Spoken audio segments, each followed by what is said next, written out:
Takže ahoj, vítejte u mého nového videa a dneska to bude takový trochu jiný unboxing. Ukážu vám proč, protože mi balík přišel takhle.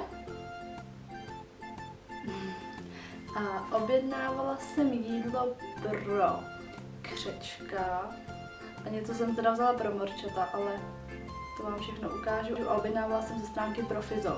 Ty granule byly zabalené celkem dobře a ty věci mi přišly v takovéhle taštičce. A bylo to tam zadělané jenom těma černýma páskama, ale i přesto to teda drželo.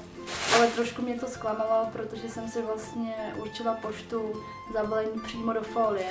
Tady na té stránce si můžete vybrat, jak to chcete zabalit a všechno má různou cenu, ale stejně to přišlo tak. Granuly vám ukázat nebudu, protože ty už jsem přesypala do boxu.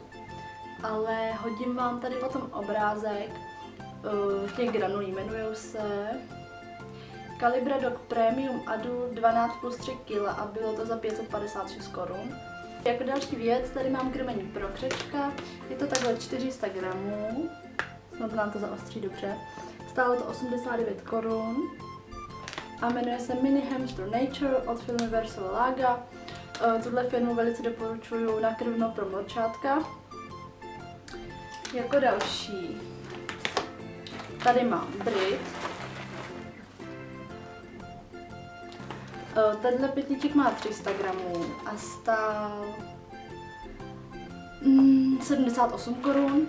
Ještě jsem ani jedno nedávala ochutnat, takže vám potom napíšu, jestli to chutnalo nebo nechutnalo. A pak ta třetí věc, pro ty morčátka. Jsem objednala špatně, myslela jsem, že to je něco jiného, takže jsem se překlikla a je to Appetit Super H. Ale vůbec se tím neinspirujte, není to nic dobrýho. Proč tohle krmivo nedoporučuju? Tak hlavně, když se podíváte zblízka, tak vidíte, že tam jsou ty barevné nějaký křupky a pak i jiný ty pěnový křupinky a to vůbec jakoby tomu morčátku nic nedodá.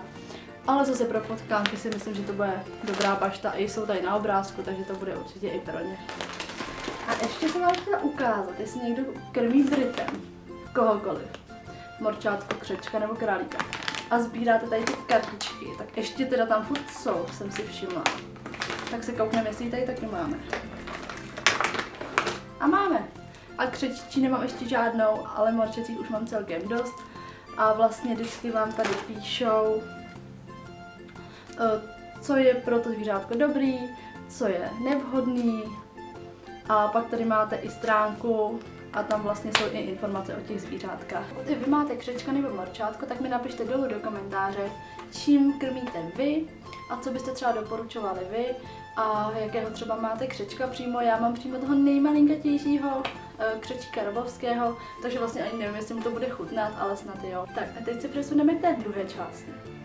A to budou ty světla, co mi přišly. Měla jsem z nich obrovskou radost. Ale povím vám takový příběh. Otevírala jsem tu krabici. A bylo to vlastně zabalené ve velké krabici. A v té krabici byly naskládané takovýhle malé krabičky. A první, co jsem vzala, byla tahle ta krabička. Otevřela jsem ji a nic v ní nebylo. No první, co mě napadlo, je, že jsem prostě naletěla, protože jsem si to kopala na bazoši a že mě vlastně okradli.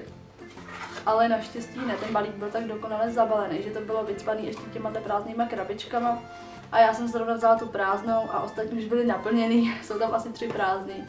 Takže jsem úplně zajásala a měla jsem radost, že mi to přišlo všechno v pohodě. Takže jak už jsem říkala, všechno mám z bazoše a přišlo mi to všechno jako nový, v originál krabičkách, vlastně teda v super stavu za skvělou cenu a i celkem rychle to došlo. Takže první věc, co ukážu a co mě překvapilo, je tahle obrovská žárovka. Vůbec jsem nevěděla, jak bude velikánská, jak začala tetník, takže mi ta velikost opravdu překvapila. Ale svítí fakt dobře. Světla mám 2, ukážu vám tady jenom jedno, protože jedno už mi tady stojí. Takže svítí to fakt super a i to super funguje. Všechno to bylo v těch krabičkách naskládané, jak kdyby to bylo fakt z nějakého skladu. Mě to někdo opravuje asi. Jako další věc, teda důležitý k té žárovce, je ten softbox samotný. Doufám, že ho tam pak narubu do té krabičky zpátky, protože když vám tak ukážu, je tam fakt skvěle narovnaný.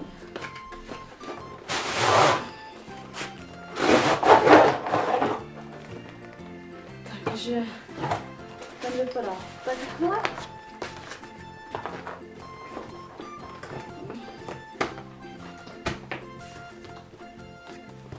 Takhle. Je k tomu klasicky kabel, taky úplně fungově zamotaný, takže vůbec nevím, jestli to bylo používaný, řekla bych, že ne. S přepínáním a s nastavováním na ten stativ. Tak. Vlastně vůbec nevím, jestli využiju oba dva, protože vlastně teď natáčím s jedním světlem a je to docela dostačující. Ale uvidím, že když se budeme stěhovat do toho baráčku, tak třeba tam bude víc prostoru a bude tam potřeba víc světla a uvidíme, jak to využijeme. Jako poslední důležitá část je stativ, aby vlastně světlo nemělo na čem stát. Ten přišel takhle v igelitu. Je prakticky, opravdu je úplně bez škrábance, neobouchaný. I není poškrábaný vlastně to, kam se přidělává ten softbox. Takže mám z toho opravdu dětskou radost. Ten vám asi roztahovat nebudu, to víte, je to klasický stativ, tady se nadá ten softbox, můžete si ho nastavit, natočit, jak chcete, podle potřeby. A ještě jedna věc, byste si určitě všimli, co mi chybí, tak je ta pláštěnka, ne, vlastně ta plátno na ten softbox. Taky v originál krabičce v pytlíku, ten taky všichni vlastně znáte, to jenom já jsem z toho vyplašená, jak jsem to nikdy neměla, takže to je vlastně takhle klasický obdélník na suchý zipy, aby to tam dobře drželo, krásně to na tom sedí. Bála jsem se, že to třeba bude malý nebo velký, ale všechno je tak, jak má. Takže na to, že to je všechno vlastně z bazaru nebo z bazoše, tak mi to přijde opravdu nepoužitý. A myslím, že to asi i je nepoužitý, že to prostě nemělo jenom využití u pána, takže z toho mám obrovskou radost. No a teď už mi chybí jenom mikrofon, pak nějaký lepší objektivy a myslím, že ten základ už budu mít. Pokud mě sleduje někdo, kdo natáčí už díl nebo na nějaké lepší úrovni, tak budu ráda, když mi dolů pod video do komentáře doporučíte třeba něco, co bych si mohla ještě dokoupit, nebo bych si to přála k Vánocům, nějaký vylepšení, cokoliv.